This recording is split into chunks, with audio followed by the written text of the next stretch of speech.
Chapter 4. Bertie and the Lion.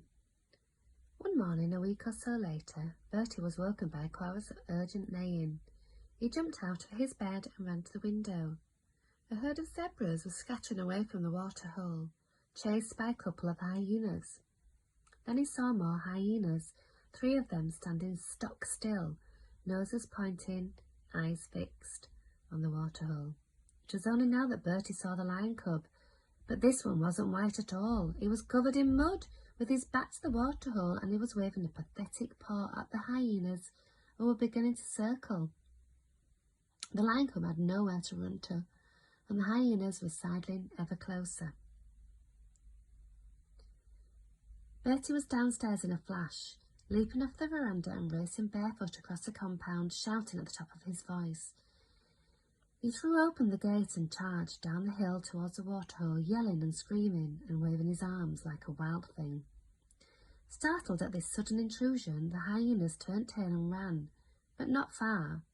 Once within range, Bertie hurled a broadside of pebbles at them, and they ran off again, but again not far.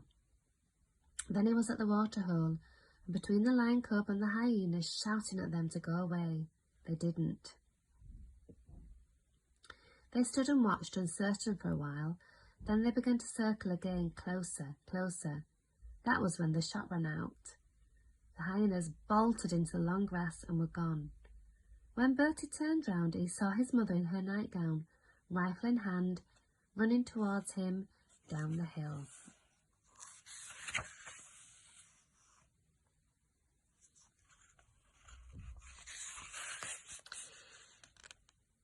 He had never seen her run before. Between them they gathered up the mud-matted cub and brought him home. He was too weak to struggle through, though he tried. As soon as they had given him some warm milk, they dunked him in the bath to wash him.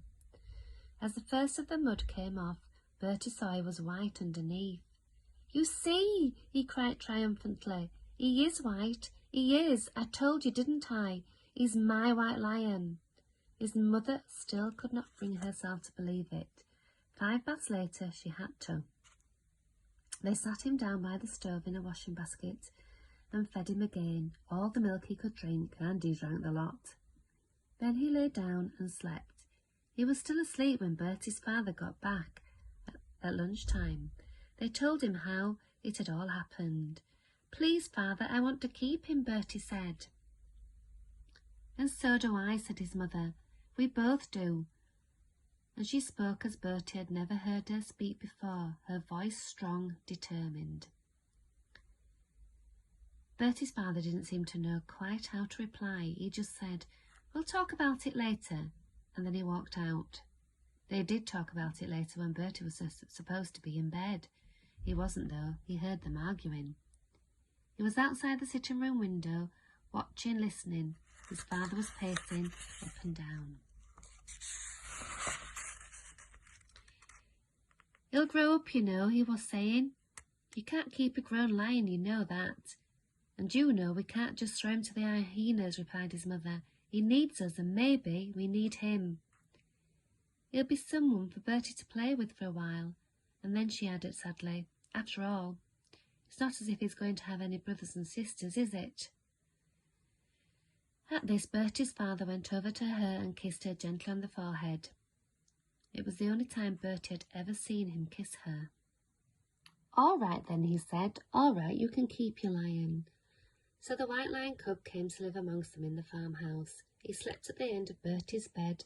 Whenever Bertie went, the lion went too, even to the bathroom, where he would watch Bertie have his bath and lick his legs dry afterwards. They were never apart. It was Bertie who saw to the feeding, milk 4 times a day from one of his father's beer bottles, until later on when the lion cup lapped from a soup bowl. There was impala meat whenever he wanted it, and as he grew fast, he wanted more and more of it. For the first time in his life, Bertie was totally happy. The lion cub was all the brothers and sisters he could ever want, all the friends he could ever need. The 2 of them would sit side by side on the sofa out on the veranda and watch the great red sun go down over Africa. And Bertie would read him Peter and the Wolf and at the end he would always promise him that he would never let him go off to a zoo and live behind bars like the wolf in the story. And the lion cub would look up at Bertie with his trusting amber eyes. "Why don't you give him a name?" his mother asked one day. "Because he doesn't need one," replied Bertie. "He's a lion, not a person. Lions don't need names." Bertie's mother was always wonderfully patient with the lion, no matter how much mess he made, how many cushions he pounced on and ripped apart, no matter how much crockery he smashed.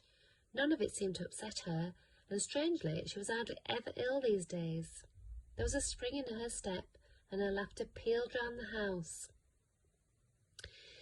His father was less happy about it. "Lions," he'd mutter on, "should not live in houses. You should keep him outside in the compound."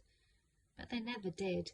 For both mother and son, the lion had brought new life to their lives, life and laughter.